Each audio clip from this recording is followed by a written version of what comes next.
On the morning of December 1st, 1948, a man was found dead on Somerton Beach in Adelaide, Australia. He was well dressed in a suit and tie, lying against the seawall as if he had simply fallen asleep. No wallet, no ID, no wounds, no signs of struggle, no obvious cause of death. And every single tag on his clothing had been carefully cut out, as though someone wanted to make absolutely sure that nobody would ever learn who he was.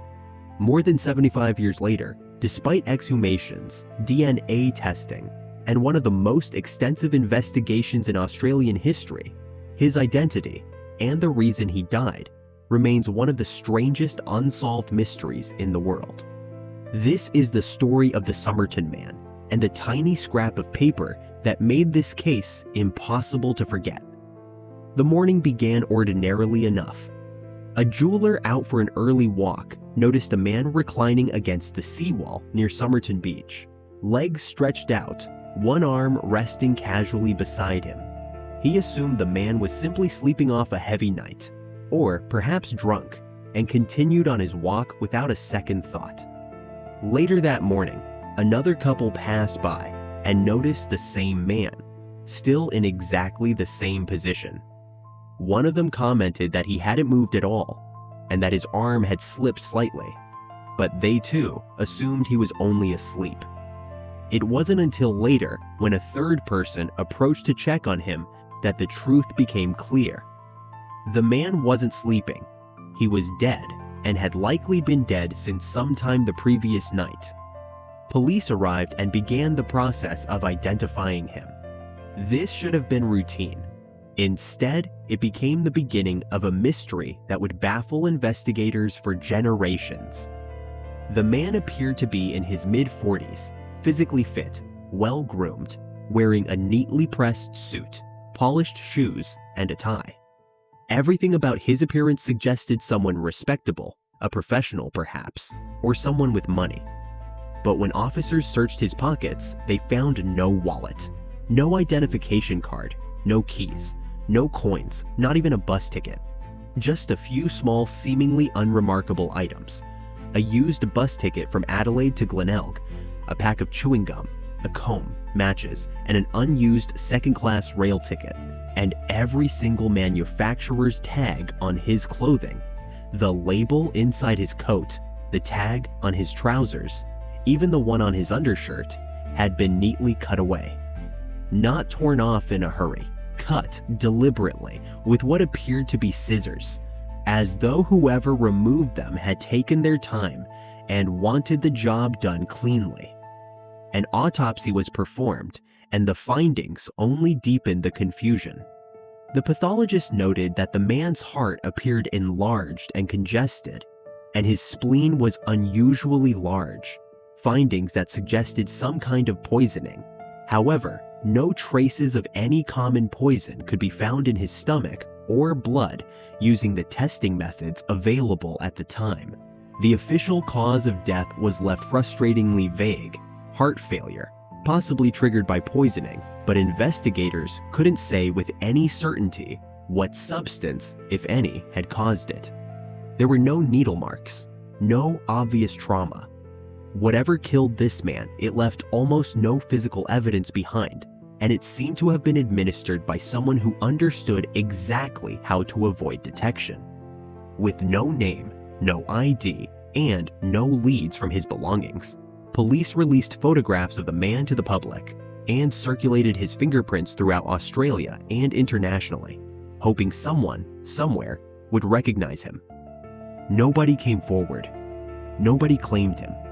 It was as if he had simply appeared out of nowhere, lived his final moments on a beach in Adelaide, and vanished from every record that had ever existed of him. Then, in January of 1949, more than a month after his death, investigators received a tip that would completely change the direction of the case. A cloakroom attendant at Adelaide's railway station reported an unclaimed suitcase that had been sitting, forgotten, since shortly before the man's body was discovered. When police opened it, they found clothing, again with almost every tag removed or cut out, exactly like the clothes on the body. But this time, investigators noticed something the killer, if there was one, had missed. One tag on a single item still had a faint printed name, T. Keen. It seemed for a moment like the breakthrough the case desperately needed. It wasn't. Despite an extensive search, police could find no missing person named Keen anywhere in Australia who matched the dead man's description. The name led nowhere. Worse, investigators noticed something deeply strange about the clothing itself. The stitching pattern used to repair and hem several items was unusual, a style not commonly used in Australia at the time. It appeared to be American in origin, suggesting the man might have spent significant time overseas or that his clothes had been altered somewhere outside the country. It was one more clue that pointed everywhere and nowhere at the same time. For months, the case sat largely unsolved, the man's body preserved in the hope that someone would eventually identify him. Then, nearly 5 months after his death, in a discovery that would define the entire case for the next 75 years, a pathologist re-examining the body found something that had been overlooked. Sewn into a small, cleverly hidden pocket inside the waistband of the man's trousers, a pocket so small it had been missed during the initial examination, was a tightly rolled scrap of paper. On it were 2 printed words, torn from the final page of a book, Tamam Shud. The phrase is Persian and it means, roughly, finished or ended. It comes from the closing line of a centuries-old collection of poetry called the Rubaiyat of Omar Khayyam, a book of philosophical verses about life, death, fate, and the fleeting nature of existence. The final words of that book, printed at the very end, are Tamam Shud. Someone, either the dead man himself or someone connected to his death, had torn that exact phrase from a real, physical copy of the book, folded it tightly, and hidden it in a pocket specifically designed to be difficult to find. It read almost like a message, a signature. Or perhaps, some began to wonder, something closer to a final statement. Police launched an urgent public appeal, asking anyone in possession of a copy of the Rubaiyat with a torn final page to come forward. Weeks later, a man walked into a police station with exactly that, a first edition copy of the Rubaiyat of Omar Khayyam, missing its final page, which had been found tossed onto the back seat of his unlocked car on the very night the body was discovered, parked, by coincidence or not far from Somerton Beach. When investigators compared the torn edge of the paper found in the dead man's pocket to the missing page of this book, it matched perfectly. This was almost certainly the exact copy the phrase had been torn from, but the book held one more secret. On the inside back cover, faintly visible under ultraviolet light, was something that looked like handwriting, pressed into the page but not fully written in ink, 5 lines of capital letters, arranged in a strange, seemingly random sequence. Beneath them, a local telephone number and the name of a woman who lived nearby. 5 lines of seemingly random capital letters, a code that, to this day, has never been definitively cracked. To this day, despite decades of attempts by cryptographers, codebreakers, mathematicians, and amateur investigators around the world, nobody has ever definitively cracked this code. The telephone number written beneath the code led investigators to a woman living in the nearby suburb of Glenelg, a former nurse. When shown a plaster cast that had been made of the dead man's face, she reportedly appeared visibly shaken, though she denied any knowledge of who he was.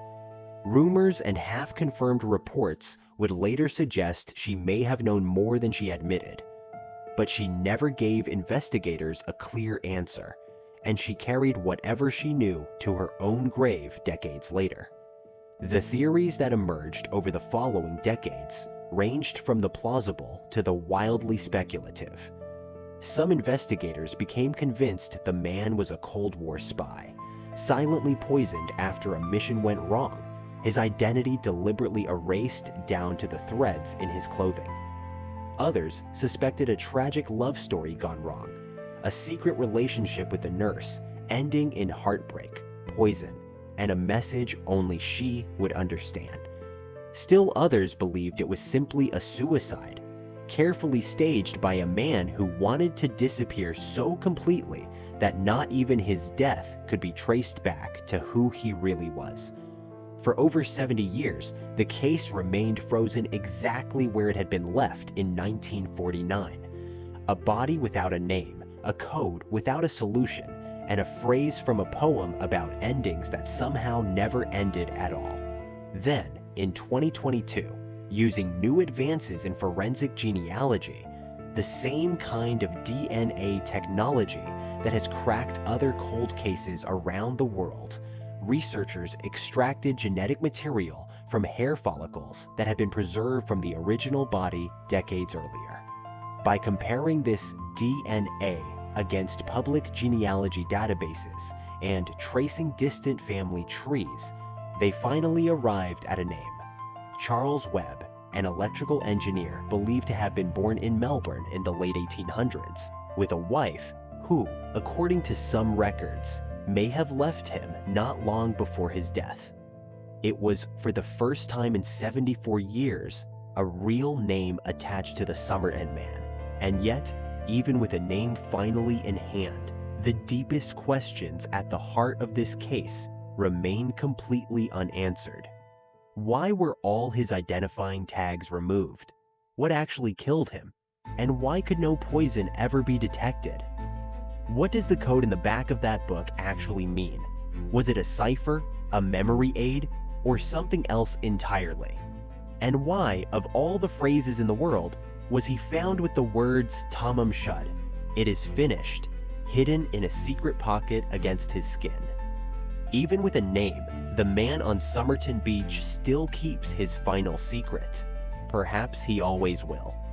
If you enjoyed this mystery, make sure you're subscribed, because this channel dives into the world's strangest unsolved cases every single week.